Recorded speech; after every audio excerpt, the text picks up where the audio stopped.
আল্লাহ তাআলা প্রিয় যাদেরকে ভালোবাসেন কিংবা যাদেরকে ভালোবাসতে চান, যাদেরকে কল্যাণে আনতে চান, যাদেরকে জান্নাত দিতে চান, তাদেরকে আল্লাহ দুনিয়াতে পরীক্ষা মুসিবতে ফেলে।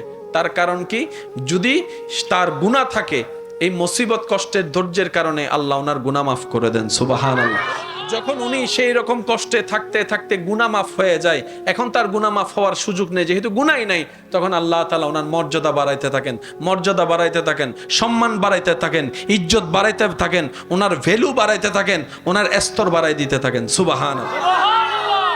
আমরা অনেক সময় বলি আল্লাহর কাছে এত দোয়া করি, আল্লাহ আমার দোয়া কবুল করে না, আল্লাহর কাছে চাই আল্লাহ দেয় না। মনে রাখবেন, মুসলমানের দোয়া কখনো বিফলে যায় না। সুবহানাল্লাহ বলি। মুসলমানদের দোয়া কখনো বিফলে যায় না। আপনি কোন একটা দোয়া করেছেন কার কাছে? আপনি আমি তো ভবিষ্যৎ জানি, তিনি তো সব। তখন আপনার আমার দোয়া চাইলে উনি দেয় না। আমাদের কোনো চাওয়া যদি কবুল না হয়, বুঝবেন এখানে আমাদের জন্য কল্যাণ আর কল্যাণ আছে। সেজন্য আল্লাহ তাআলা আমাদেরকে দিচ্ছেন। হয়তো এখন কল্যাণ নয় তাই দিচ্ছে না, পরে দিবেন। আবার হয়তো আজীবনের জন্য কল্যাণ নয়, সেজন্যই দিচ্ছে না।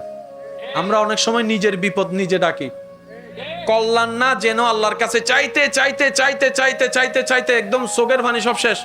তখন আল্লাহ পাক বলে যাচ্ছে দদল, এই যে দেয় আমরা পাই, শেষ পর্যন্ত ওই মানুষটাই, ভালোবাসার প্রিয় মানুষটা একসময় বিষের মানুষ হয়ে যায়। তারপরে বলে যে তোরে বিয়া করে আমার জীবন। সেজন্য মসজিদে খুশি থাকতে হবে কার? আর একটু জোরে বলেন। আপনার আমার চাওয়ার ধরনটা হবে এমন, আল্লাহ আমার জন্য কি ভালো তুমি জানো, আমি আমার মনের চাওয়াকে গুরুত্ব দিচ্ছি না, আমি তোমার উপর ছেড়ে দিয়েছি। কারণ আমি জানি আমার সবচাইতে বড় ওয়াকিল তুমি আল্লাহ।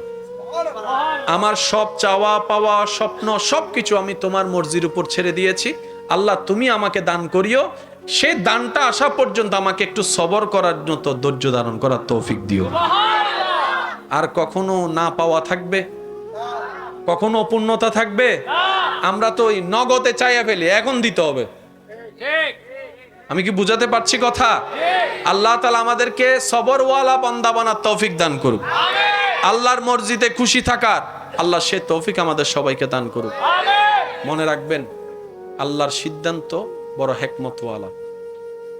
আল্লাহর হিকমত, সিদ্ধান্ত বুঝার মতো জ্ঞান বুদ্ধি আপনি ঠান্ডা মাথায় খেয়াল করলে দেখবেন, আল্লাহ ভাঙ্গা জিনিসগুলোকে দিয়ে খুব সুন্দর করে জোড়া লাগায়, নতুন ভাবে জীবন দেয়। যতক্ষণ পর্যন্ত মেঘ ভাঙে না, বৃষ্টি হয় না, যতক্ষণ পর্যন্ত বীজ ফাটে না, ততক্ষণ পর্যন্ত চারা হয় না। সেজন্য ভরসাটা কার উপর? নবীর প্রেম অন্তরে রেখে, আদব তাজিম অন্তরে রেখে আল্লাহর উপর চোখ বন্ধ করে বর্ষা। এতটুক বলবেন, আমার আল্লাহ আছে, আমার আল্লাহ যা সিদ্ধান্ত নিবে আমি সেই বান্দা হিসেবে সেটার উপর রাজি থাকবো, খুশি থাকবো। ছোট বাচ্চা যদি আইফোন খুঁজে আপনি দিবেন? সামর্থ্য থাকলেও তো আপনি দিবেন না, কারণ সে এখন আইফোনের যোগ্য হয়। বাচ্চার যদি খুব ঠান্ডা লাগে, আপনার সন্তান, আপনার কলিজার টুকরা যদি আপনাকে কান্না করে করে যদি পা ধরেও বলে বাবা আমাকে একটা আইসক্রিম খাওয়াও, আইসক্রিম দাও, আপনার পকেটে সামর্থ্য থাকার পরও আপনি কি বাবা হিসেবে, মা হিসেবে, অভিভাবক হিসেবে আপনি কি আইসক্রিম দিবেন? তো অনেক সময় না দেওয়াটা কল্যাণের হয়। আল্লাহ বলে, বান্দা তুই কোন রকম দুনিয়াতে আমার দেওয়া অল্পতে যদি খুশি থাকতে পারস, হাসরে তোর অল্প আমল আমি খুশি হয়ে যাব। তুই দুনিয়াতে আমার উপর রাজি থেকে আয়, অভিযোগ করিস না, আফসোস করিস না। দুনিয়াবি কোনো ব্যাপারে আমার উপর নারাজ দেখায় মাথা ফাটাইস না। তুই আমি রবের সিদ্ধান্ত থেকে কোন রকম খুশি থেকে তুই কবরে ঈমানটা নিয়ে আয়। তুই দুনিয়াতে আমার উপর খুশি থাকবি, আমি রব বিনা হিসাবে হাসরে তোর উপর খুশি হয়ে যাব। আর জান্নাত তার জন্যই যার উপর আমি রব খুশি হব। বলেন না সুবহানাল্লাহ। হাদিসের মধ্যে এসেছে, অনেক দোয়া কবুল না হওয়ার কারণে যারা ধৈর্য ধারণ করেছে, রবের হিকমত বুঝার চেষ্টা করেছে, অপেক্ষা করেছে, তাদেরকে হাসরে নিয়ে যাওয়ার পরে আল্লাহ তাআলা ওই দোয়া কবুল না হওয়ার কারণে, ধৈর্য ধরার কারণে এমন পুরস্কার দিবেন, ওই ব্যক্তি পুরস্কার পেয়ে শুধু আফসোস করবে, ইস দুনিয়াতে আমার একটা দোয়া কবুল না হতো, দুনিয়াতে যদি আমার একটা দোয়া কবুল না হতো, আজকে তো আমার নিয়ামত আরো বেশি হতো। সেজন্য মুমিন বান্দা কখনো লসে থাকে না, মুমিন বান্দা কখনো লসে থাকে না। মুমিন বান্দা এমন লাভবান, হাঁটলো সওয়াব, বসলো সওয়াব, ব্যবসা করলো সওয়াব, কাজ করলো সওয়াব, এমনকি অজু করে ঘুমাইলো সওয়াব। লস বলতে কোনো শব্দ বলে না, লস বলতে কোনো শব্দ। রাস্তায় যাওয়ার পথে কারোর সাথে দেখা হলো, শুধু আপনি এতটুকু করলেন, হাসিটা মুখে রাখলেন, একটা সালাম দিলেন, আসসালামু আলাইকুম, উনি হাসি দিয়ে উত্তর দিলেন ওয়ালাইকুম আসসালাম, জাস্ট আপনারা একটু স্বাভাবিক সাক্ষাৎ করেছেন, এদিকে গুনাহ মাফ হয়ে গেছে। এবার মুসাফাটা করলেন মুসাফার নিয়মে, দুইজনের হাত ছোটার আগে গুনাহ মাফ। এত সুযোগ আল্লাহর কাউকে দেয় নাই, শুধু একমাত্র নবী রাহমাতুল লিল আলামিনের উম্মত হওয়ার তরে কুনতুম খায়রা উম্মত, আল্লাহ তাআলা আমাদেরকে সে শান, মান, ইজ্জত, মর্যাদা দান করেছেন। এবার আমাদের পালা সে ইজ্জত, সম্মান, মান, মর্যাদা ধরে রেখে দুনিয়াতে এবং আখিরাতে ইজ্জত অর্জন করা। আল্লাহ তাআলা আমাদের সবাইকে তৌফিক দান করুন। 5 ওয়াক্ত নামাজের সাথে বন্ধুত্ব রাখার তৌফিক দান করুন। বড়দের সম্মান, ছোটদেরকে স্নেহ করার তৌফিক দান করুন। যে যা পায় আপনার কাছে পাওনা থাকলে দিয়ে দিবেন, ধরে রাখার দরকার, বলেন না ধরে রাখার দরকার। জায়গায় পাইলে জায়গা দিয়ে দিতে হবে, টাকা পাইলে টাকা, সামর্থ্য না থাকলে একটু দেখা করে ক্ষমা চেয়ে নেন। কারণ দুনিয়াতে ক্ষমা পাওয়া অনেক সহজ, আসলে সুযোগই নেই। বুঝতে পারছি কথা? আপনি যদি কাউরে বলেন তুই আর গলার উদ্দি চুরি চলাই লাঠিয়া দিতে ন ভাই, চলাইব না চুরি হনদিন, বুঝছেন আমার কথা? দুনিয়াতে মাপটা একটু নিয়ে নেন। হ্যাঁ, শয়তান আপনাকে মাপ চাইতে দিবে না, শয়তান বলবে তুই মাপ চাইলে তো তুই ছোট হয়ে যাবি, তোর মান মর্যাদা কমে যাবে। অথচ রাসূল বলে আল্লাহু আকবার, আল্লাহু আকবার, যে ক্ষমা চায় তার ইজ্জত বাড়ে, যে ক্ষমা করে দেয় তার ইজ্জত আরো বাড়ে। ক্ষমা চাওয়াটা যেরকম চ্যালেঞ্জিং, ক্ষমা করাটাও বড় চ্যালেঞ্জিং। আমি বলি নাই 5 বছর আগে কি করছস, আচ্ছা একই কথা যদি আল্লাহ বলে হাসরে,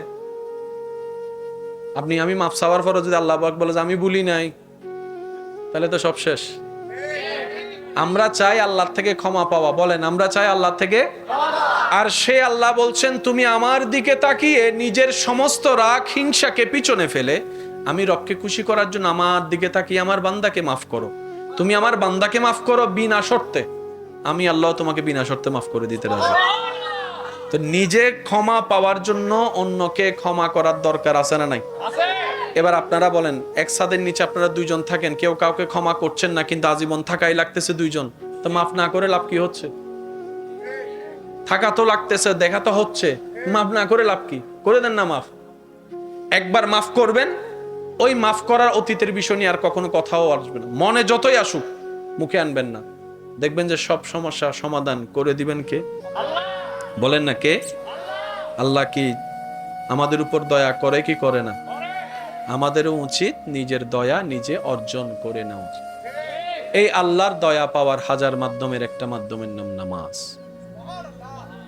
আর একটু জোরে, নামাজ পড়লে শান্তি বাড়ে, নামাজ পড়লে ব্রেনে রিল্যাক্সিং হয়, নামাজ পড়লে শরীরে একটা আলাদা শক্তি হয়, নামাজ পড়লে চিন্তা শক্তির পবিত্রতা আসে, নামাজ পড়লে মন শান্ত হয়, নামাজ পড়লে মনের মধ্যে ভালোবাসা মায়া বেড়ে যায়, নামাজ পড়লে আপনার ঘুমটা ভালো হয়, নামাজ পড়লে খাবার দ্রুত হজম হয়, নামাজ পারফেক্টলি পড়তে জানলে হাঁটু এবং কোমরের যে শারীরিক যে হাড্ডির ব্যথা ওগুলো আস্তে আস্তে নিরাময় হয়, নামাজ পড়লে আপনার ঝগড়া করতে ইচ্ছা করে না, নামাজ পড়লে ক্ষমা করতে ইচ্ছা করে, নামাজ পড়লে মানুষের উপর দয়া করতে ইচ্ছা করে, নামাজ পড়লে অন্যের দোষ গোপন রাখতে ইচ্ছা করে, নামাজ পড়লে নম্র ভদ্র হয়ে চলতে ইচ্ছা করে। অর্থাৎ আল্লাহর পছন্দের গুণ যা, সত্যিকারের ভালোভাবে নামাজ যদি আমরা পড়তে পারি, সব গুণ আমাদের ভিতর দান করে দিবেন। ইন্নাস সালাত তানহা আনিল ফাহশাই ওয়াল মুনকার, ওই নিয়ামত আল্লাহ আমাদের সবাইকে দান করে দিবেন, বলেন সুবহান।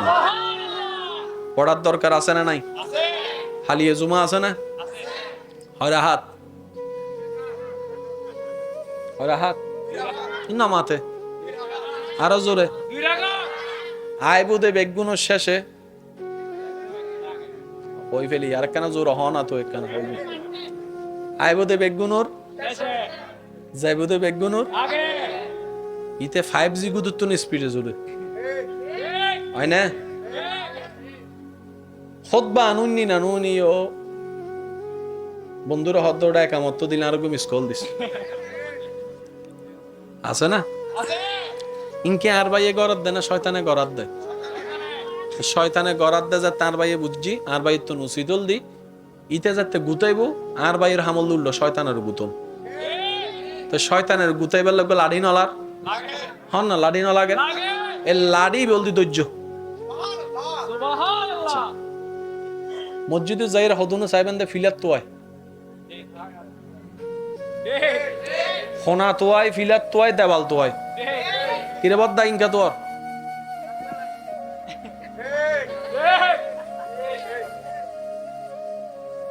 ইতরা হতে গিয়া খুতবা শেষ হলো কেন ডাহাই দিস হবাদ্দা ওযু আছে না নাই চাইও না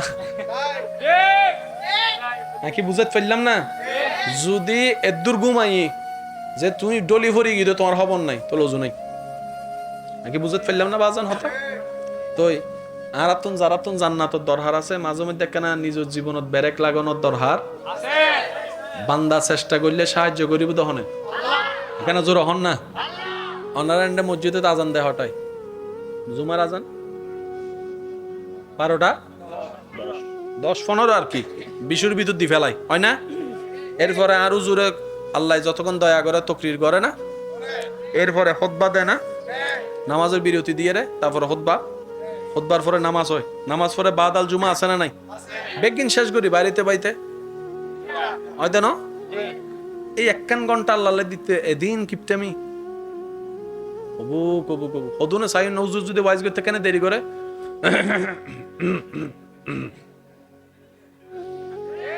না অনার এন্ডে নাই ফাল্লার আবার হদুনি লেবেন আছে না সিজদাতুন দামি জিনিস আছে না ভাই নামাজতুন দামি জিনিস আছে না এই নামাজ মধ্যে যদি হনদিন হুজুর একখানা তাসবিহ একখানা লম্বা পড়ে অথবা আস্তে আস্তে পড়ে ফিজুতুন মিস কল মানে না নুন অনফালা ননারা মিস কল দে মুসল্লি হারে হুজুর এখন হারে এখন নামাজ অবস্থাতে আর কল দি মিস কল দিন না হারে তাহলে হাসি দিয়ে হাত হুজুর আর তাসবিহ শেষই অনর্গান শেষ হইলে নাকি বুঝাতে পারিন না ইল্লে কিছু কিছু দোষ আরা ভিতরে তা আছে বলে কি আজীবন ধরে এরকম ন ভাই আছে বলে তো আজীবন ধরে হন হন দরহার আর চেষ্টা করছেন একখান যেন দোষ তুন বাঁচিত তারি মনে রাখবেন ভাইয়েরা আমাদের কাজ চেষ্টা করা আমরা কেউ কমপ্লিট নয় হাজার বললো আমরা কেউ কমপ্লিট না আমরা হচ্ছে চেষ্টাকারী চেষ্টা করতে পারি সেজন্য নবী রহমাতুল্লিল আলামিনের সদকায় আল্লাহ তাআলা আমাদেরকে এমন দয়া করেছেন এই শেষ নবীর উম্মত চেষ্টা যেটা করে সেটা অন্য নবীর উম্মতের করার চাইতেও বেশি দান করে সামান্য আমি চেষ্টার কথা বলেছি আপনি তো আমার চাইতে ভালো জানেন আপনি শুধু নিয়ত করেছেন এখন ফজরের নামাজটা পড়বেন এখনো ফজরের টাইম আসেনি নিয়ত করার সাথে সাথে আপনার রব আপনার নিয়তের কারণে আলাদাভাবে সব লেখার পারমিশন দিয়ে দিয়েছেন সুবহানাল্লাহ মা বাবার চেহারার দিকে মায়ার নজর একবার তাকাইলে হজের সওয়াব তো সুযোগ আছে না নাই সুযোগ আছে না নাই আল্লাহ তাআলা আমাদেরকে এই নিয়ামতগুলো নিয়ে ধৈর্যের সাথে সহ্যের সাথে হাসি মুখে অন্যের মুখে হাসি ফুটানোর চেষ্টা করে বিনা স্বার্থে মানুষের উপকার করার চেষ্টা করে চলার চেষ্টা করার ইবাদত করার আল্লাহ আমাদের তৌফিক দান করুন রাহমাতুল লিল আলামিন নবীর ওয়াফাদার উম্মত আল্লাহ তাআলার ওয়াফাদার বান্দা বনে দুনিয়াতে যতদিন থাকবো আমরা সবাই আমরা যেন আপন আপন জায়গায় মান সম্মান ইজ্জতের সাথে ঈমানের সাথে বাঁচতে পারি আল্লাহ তৌফিক দান করুক আমরা যেন ইজ্জতের সাথে ঈমানের সাথে শেষ মুহূর্তে হাসি মুখে কালিমা পড়ে ঈমানের সাথে দুনিয়ার থেকে যেতে পারি এরকম নসিব আল্লাহ আমাদেরকে সবাইকে দান করুক হাশরের ময়দানে আরশের নিচের ছায়া যেন আমাদের ভাগ্যে জোটে নবী রাহমাতুল্লিল আলামিনের সুপারিশ পাওয়ার যোগ্য যেন আমরা হয়ে যেতে পারি আল্লাহ আমাদের সেই তৌফিক দান করুক। আমরা একটু দাঁড়াই, নবীকে সালাম দেব। ইয়া নবী। আল্লাহ তাআলা প্রিয় যাদেরকে ভালোবাসেন কিংবা যাদেরকে ভালোবাসতে চান, যাদেরকে কল্যাণে আনতে চান, যাদেরকে জান্নাত দিতে চান, তাদেরকে আল্লাহ দুনিয়াতে পরীক্ষা মুসিবতে ফেলে। তার কারণ কি? যদি তার গুনাহ থাকে, এই মুসিবত কষ্টের ধৈর্যের কারণে আল্লাহ ওনার গুনাহ মাফ করে দেন। সুবহানাল্লাহ। যখন উনি সেই রকম কষ্টে থাকতে থাকতে গুনাহ মাফ হয়ে যায়, এখন তার গুনাহ মাফ হওয়ার সুযোগ নেই, যেহেতু গুনাহই নাই, তখন আল্লাহ তাআলা ওনার মর্যাদা বাড়াইতে থাকেন, মর্যাদা বাড়াইতে থাকেন, সম্মান বাড়াইতে থাকেন, ইজ্জত বাড়াইতে থাকেন, ওনার ভ্যালু বাড়াইতে থাকেন, ওনার স্তর বাড়াই দিতে থাকেন। সুবহানাল্লাহ। আমরা অনেক সময় বলি আল্লাহর কাছে এত দোয়া করি, আল্লাহ আমার দোয়া কবুল করে না, আল্লাহর কাছে চাই আল্লাহ দেয় না। মনে রাখবেন, মুসলমানের দোয়া কখনো বিফলে যায় না। সুবহানাল্লাহ বলি। মুসলমানদের দোয়া কখনো বিফলে যায় না। আপনি কোন একটা দোয়া করেছেন কার কাছে? আপনি আমি তো ভবিষ্যৎ জানি, তিনি তো সব। তখন আপনার আমার দোয়া চাইলে উনি দেয় না। আমাদের কোনো চাওয়া যদি কবুল না হয়, বুঝবেন এখানে আমাদের জন্য কল্যাণ আর কল্যাণ আছে। সেজন্য আল্লাহ তাআলা আমাদেরকে দিচ্ছেন। হয়তো এখন কল্যাণ নয় তাই দিচ্ছে না, পরে দিবেন। আবার হয়তো আজীবনের জন্য কল্যাণ নয়, সেজন্যই দিচ্ছে না। আমরা অনেক সময় নিজের বিপদ নিজে ডাকি, কল্যাণ না যেন আল্লাহর কাছে চাইতে চাইতে চাইতে চাইতে চাইতে চাইতে একদম চোখের পানি সব শেষ। তখন আল্লাহ পাক বলে যাচ্ছে দদল, এই যে দেয় আমরা পাই, শেষ পর্যন্ত ওই মানুষটাই, ভালোবাসার প্রিয় মানুষটা একসময় বিষের মানুষ হয়ে যায়। তারপরে বলে যে তোরে বিয়া করে আমার জীবন। সেজন্য মসজিদে খুশি থাকতে হবে কার? আর একটু জোরে বলেন। আপনার আমার চাওয়ার ধরনটা হবে এমন, আল্লাহ আমার জন্য কি ভালো তুমি জানো, আমি আমার মনের চাওয়াকে গুরুত্ব দিচ্ছি না, আমি তোমার উপর ছেড়ে দিয়েছি। কারণ আমি জানি আমার সবচাইতে বড় ওয়াকিল তুমি আল্লাহ। আমার সব চাওয়া পাওয়া স্বপ্ন সবকিছু আমি তোমার মর্জির উপর ছেড়ে দিয়েছি। আল্লাহ তুমি আমাকে দান করিও, সেই দানটা আসা পর্যন্ত আমাকে একটু সবর করার মতো ধৈর্য ধারণ করার তৌফিক দিও।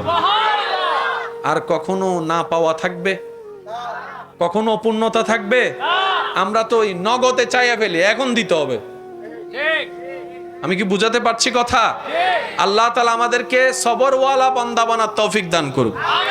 আল্লাহর মর্জিতে খুশি থাকার আল্লাহ সে তৌফিক আমাদের সবাইকে দান করুক। মনে রাখবেন, আল্লাহর সিদ্ধান্ত বড় হিকমতওয়ালা। আল্লাহর হিকমত, সিদ্ধান্ত বুঝার মতো জ্ঞান বুদ্ধি আপনি ঠান্ডা মাথায় খেয়াল করলে দেখবেন, আল্লাহ ভাঙ্গা জিনিসগুলাকে দিয়ে খুব সুন্দর করে জোড়া লাগায়, নতুন ভাবে জীবন দেয়। যতক্ষণ পর্যন্ত মেঘ ভাঙে না, বৃষ্টি হয় না, যতক্ষণ পর্যন্ত বীজ ফাটে না, ততক্ষণ পর্যন্ত চারা হয় না। সেজন্য ভরসাটা কার উপর? নবীর প্রেম অন্তরে রেখে, আদব তাজিম অন্তরে রেখে আল্লাহর উপর চোখ বন্ধ করে বর্ষা। এতটুক বলবেন, আমার আল্লাহ আছে, আমার আল্লাহ যা সিদ্ধান্ত নিবে আমি সেই বান্দা হিসেবে সেটার উপর রাজি থাকবো, খুশি থাকবো। ছোট বাচ্চা যদি আইফোন খুঁজে আপনি দিবেন? সামর্থ্য থাকলেও তো আপনি দিবেন না, কারণ সে এখন আইফোনের যোগ্য হয়। বাচ্চার যদি খুব ঠান্ডা লাগে, আপনার সন্তান, আপনার কলিজার টুকরা যদি আপনাকে কান্না করে করে যদি পা ধরেও বলে বাবা আমাকে একটা আইসক্রিম খাওয়াও, আইসক্রিম দাও, আপনার পকেটে সামর্থ্য থাকার পরও আপনি কি বাবা হিসেবে, মা হিসেবে, অভিভাবক হিসেবে আপনি কি আইসক্রিম দিবেন? তো অনেক সময় না দেওয়াটা কল্যাণের হয়। আল্লাহ বলে, বান্দা তুই কোন রকম দুনিয়াতে আমার দেওয়া অল্পতে যদি খুশি থাকতে পারস, হাসরে তোর অল্প আমল আমি খুশি হয়ে যাব। তুই দুনিয়াতে আমার উপর রাজি থেকে আয়, অভিযোগ করিস না, আফসোস করিস না। দুনিয়াবি কোনো ব্যাপারে আমার উপর নারাজ দেখায় মাথা ফাটাইস না। তুই আমি রবের সিদ্ধান্ত থেকে কোন রকম খুশি থেকে তুই কবরে ঈমানটা নিয়ে আয়। তুই দুনিয়াতে আমার উপর খুশি থাকবি, আমি রব বিনা হিসেবে হাসরে তোর উপর খুশি হয়ে যাব। আর জান্নাত তার জন্যই যার উপর আমি রব খুশি হব। বলেন না সুবহানাল্লাহ। হাদিসের মধ্যে এসেছে, অনেক দোয়া কবুল না হওয়ার কারণে যারা ধৈর্য ধারণ করেছে, রবের হিকমত বুঝার চেষ্টা করেছে, অপেক্ষা করেছে, তাদেরকে হাসরে নিয়ে যাওয়ার পরে আল্লাহ তাআলা ওই দোয়া কবুল না হওয়ার কারণে, ধৈর্য ধরার কারণে এমন পুরস্কার দিবেন, ওই ব্যক্তি পুরস্কার পেয়ে শুধু আফসোস করবে, ইস দুনিয়াতে আমার একটা দোয়া কবুল না হতো, দুনিয়াতে যদি আমার একটা দোয়া কবুল না হতো, আজকে তো আমার নিয়ামত আরো বেশি হতো। সেজন্য মুমিন বান্দা কখনো লসে থাকে না, মুমিন বান্দা কখনো লসে থাকে না। মুমিন বান্দা এমন লাভবান, হাঁটলো সওয়াব, বসলো সওয়াব, ব্যবসা করলো সওয়াব, কাজ করলো সওয়াব, এমনকি অজু করে ঘুমাইলো সওয়াব। লস বলতে কোনো শব্দ বলে না, লস বলতে কোনো শব্দ। রাস্তায় যাওয়ার পথে কারোর সাথে দেখা হলো, শুধু আপনি এতটুকু করলেন, হাসিটা মুখে রাখলেন, একটা সালাম দিলেন, আসসালামু আলাইকুম, উনি হাসি দিয়ে উত্তর দিলেন ওয়ালাইকুম আসসালাম, জাস্ট আপনারা একটু স্বাভাবিক সাক্ষাৎ করেছেন, এদিকে গুনাহ মাফ হয়ে গেছে। এবার মুসাফাটা করলেন মুসাফার নিয়মে, দুইজনের হাত ছোটার আগে গুনাহ মাফ। এত সুযোগ আল্লাহর কাউকে দেয় নাই, শুধু একমাত্র নবী রাহমাতুল লিল আলামিনের উম্মত হওয়ার তরে কুনতুম খায়রা উম্মত, আল্লাহ তাআলা আমাদেরকে সে শান, মান, ইজ্জত, মর্যাদা দান করেছেন। এবার আমাদের পালা সে ইজ্জত, সম্মান, মান, মর্যাদা ধরে রেখে দুনিয়াতে এবং আখিরাতে ইজ্জত অর্জন করা। আল্লাহ তাআলা আমাদের সবাইকে তৌফিক দান করুন। 5 ওয়াক্ত নামাজের সাথে বন্ধুত্ব রাখার তৌফিক দান করুন। বড়দের সম্মান, ছোটদেরকে স্নেহ করার তৌফিক দান করুন। যে যা পায় আপনার কাছে পাওনা থাকলে দিয়ে দিবেন, ধরে রাখার দরকার, বলেন না ধরে রাখার দরকার। জায়গায় পাইলে জায়গা দিয়ে দিতে হবে, টাকা পাইলে টাকা, সামর্থ্য না থাকলে একটু দেখা করে ক্ষমা চেয়ে নেন, কারণ দুনিয়াতে ক্ষমা পাওয়া অনেক সহজ, আসলে সুযোগই নেই। বুঝতে পারছি কথা?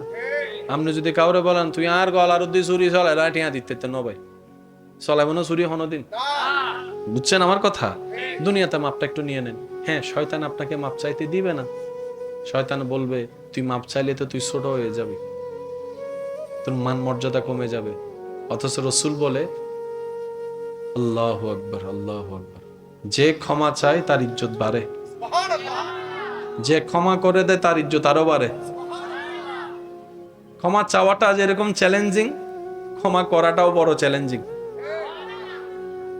আমি বলি নাই 5 বছর আগে কি করছস, আচ্ছা একই কথা যদি আল্লাহ বলে হাসরে, আপনি আমি মাফ চাওয়ার পরে যদি আল্লাহ পাক বলে যে আমি বলি নাই, তাহলে তো সব শেষ। আমরা চাই আল্লাহর থেকে ক্ষমা পাওয়া, বলেন আমরা চাই আল্লাহ থেকে, আর সে আল্লাহ বলছেন তুমি আমার দিকে তাকিয়ে নিজের সমস্ত রাগ হিংসাকে পিছনে ফেলে আমি রবকে খুশি করার জন্য আমার দিকে তাকিয়ে আমার বান্দাকে মাফ করো।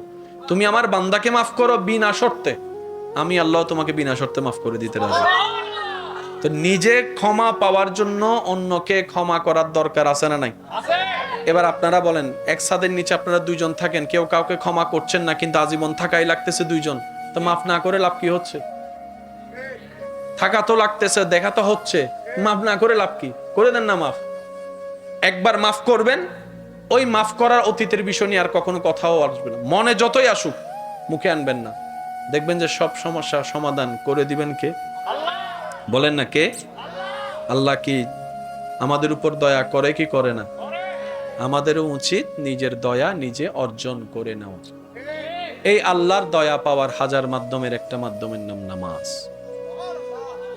আর একটু জোরে, নামাজ পড়লে শান্তি বাড়ে, নামাজ পড়লে ব্রেনে রিল্যাক্সিং হয়, নামাজ পড়লে শরীর একটা আলাদা শক্তি হয়, নামাজ পড়লে চিন্তা শক্তির পবিত্রতা আসে, নামাজ পড়লে মন শান্ত হয়, নামাজ পড়লে মনের মধ্যে ভালোবাসা মায়া বেড়ে যায়, নামাজ পড়লে আপনার ঘুমটা ভালো হয়, নামাজ পড়লে খাবার দ্রুত হজম হয়, নামাজ পারফেক্টলি পড়তে জানলে হাঁটু এবং কোমরের যে শারীরিক যে হাড্ডির ব্যথা ওগুলো আস্তে আস্তে নিরাময় হয়, নামাজ পড়লে আপনার ঝগড়া করতে ইচ্ছা করে না, নামাজ পড়লে ক্ষমা করতে ইচ্ছা করে, নামাজ পড়লে মানুষের উপর দয়া করতে ইচ্ছা করে, নামাজ পড়লে অন্যের দোষ গোপন রাখতে ইচ্ছা করে, নামাজ পড়লে নম্র ভদ্র হয়ে চলতে ইচ্ছা করে। অর্থাৎ আল্লাহর পছন্দের গুণ যা সত্যিকারের ভালোভাবে নামাজ যদি আমরা পড়তে পারি, সব গুণ আমাদের ভিতর দান করে দিবেন। ইন্নাস সালাত তানহা আনিল ফাহশাই ওয়াল মুনকার, ওই নিয়ামত আল্লাহ আমাদের সবাইকে দান করে দিবেন, বলেন সুবহান। পড়ার দরকার আছে না নাই? হালিয়ে জুমা আছে না? হয় হাত নামাতে আরো জোরে আইবুদে বেগুনের শেষে ওই ফেলি আর কেন জোর হ না তো একখানা হইব।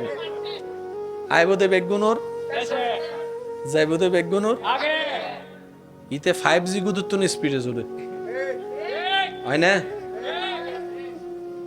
খুতবা নুনি না নুনি ও বন্ধুরা হদ্দটা একামত দিন আর মিস কল দিস আছে না? ইনকে আর ভাইয়ে গরাত দেয় না, শয়তানে গরাত দেয়।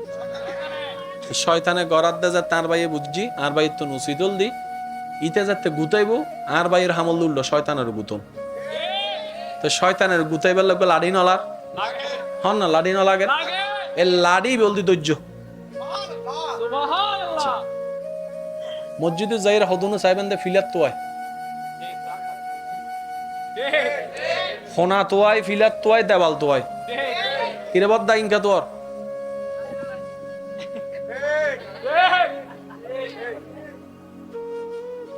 ইতারা হতে গিয়া হতবা শেষ হলো কে ডাহাই দিস হবাদ্দা উজু আছে না নাই চাইও না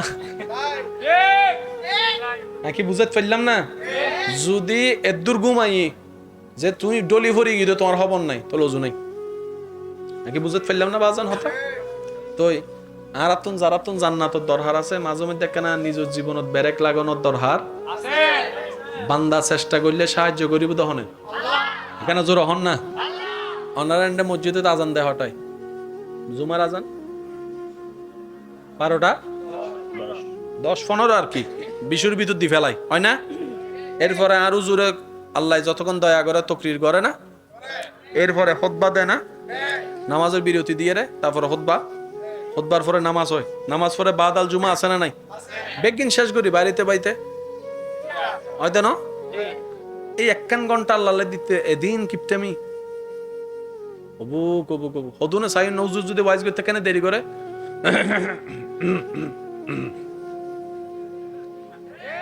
না অনার এন্ড নাই ভাল্লার আবার হদুনি লেবেন আছে না? সিজদাতুন দামি জিনিস আছে না ভাই? নামাজতুন দামি জিনিস আছে না? এই নামাজ মধ্যে যদি হনদিন হুজুর একখানা তসবিহ কেন লম্বা পরে অথবা আস্তে আস্তে পরে ফিজুতুন মিস কল মানে না নুন অনফাল না ওনারা মিস কল দে মুসল্লি হারে হুজুর এখন হারে এখন নামাজ অবস্থাতে আর কল দিন মিস কল দিন না হারে তাহলে হাসি দিয়ে হদ হুজুর আর তসবিহ শেষই অনর্গান শেষ হইলে নাকি বুঝতে পারিন না? ইল্লে কিছু কিছু দোষ আরা ভিতরে তা আছে বলে কি আজীবন ধরে এরকম ন ভাই? আছে বলে তো আজীবন ধরে এখন হন দরকার আর চেষ্টা করছেন একখানা যেন দোষতুন বাঁচিত তারি। মনে রাখবেন ভাইয়েরা, আমাদের কাজ চেষ্টা করা, আমরা কেউ কমপ্লিট নয়, হাজার বললো আমরা কেউ কমপ্লিট না, আমরা হচ্ছে চেষ্টাকারী, চেষ্টা করতে পারি। সেজন্য নবী রহমাতুল্লিল আলামিনের সদকায় আল্লাহ তাআলা আমাদেরকে এমন দয়া করেছেন, এই শেষ নবীর উম্মত চেষ্টা যেটা করে সেটা অন্য নবীর উম্মতের করার চাইতে বেশি দান করে। সামান্য আমি চেষ্টার কথা বলেছি, আপনি তো আমার চাইতে ভালো জানেন। আপনি শুধু নিয়ত করেছেন এখন ফজরের নামাজটা পড়বেন, এখনো ফজরের টাইম আসেনি, নিয়ত করার সাথে সাথে আপনার রব আপনার নিয়তের কারণে আলাদাভাবে সব লেখার পারমিশন দিয়ে দিয়েছেন। সুবহানাল্লাহ। মা বাবার চেহারার দিকে মায়ার নজর একবার তাকাইলেই হজের সওয়াব। তো সুযোগ আছে না নাই? সুযোগ আছে না নাই? আল্লাহ তাআলা আমাদেরকে এই নিয়ামতগুলো নিয়ে ধৈর্যের সাথে সহ্যের সাথে হাসি মুখে অন্যের মুখে হাসি ফুটানোর চেষ্টা করে, বিনা স্বার্থে মানুষের উপকার করার চেষ্টা করে, চলার চেষ্টা করার, ইবাদত করার আল্লাহ আমাদের তৌফিক দান করে। রাহমাতুল লিল আলামিন নবীর ওয়াফাদার উম্মত, আল্লাহ তাআলার ওয়াফাদার বান্দা বনে দুনিয়াতে যতদিন থাকবো আমরা সবাই, আমরা যেন আপন আপন জায়গায় মান সম্মান ইজ্জতের সাথে ঈমানের সাথে বাঁচতে পারি। আল্লাহ তৌফিক দান করুক। আমরা যেন ইজ্জতের সাথে ইমানের সাথে শেষ মুহূর্তে হাসি মুখে কালিমা পড়ে ইমানের সাথে দুনিয়ার থেকে যেতে পারি, এরকম নসিব আল্লাহ আমাদেরকে সবাইকে দান করুন। হাশরের ময়দানে আরশের নিচে ছায়া যেন আমাদের ভাগ্যে জোটে, নবী রাহমাতুল্লিল আলামিনের সুপারিশ পাওয়ার যোগ্য যেন আমরা হয়ে যেতে পারি, আল্লাহ আমাদের সেই তৌফিক দান করুক। আমরা একটু দাঁড়াই, নবীকে সালাম দেব। ইয়া নবী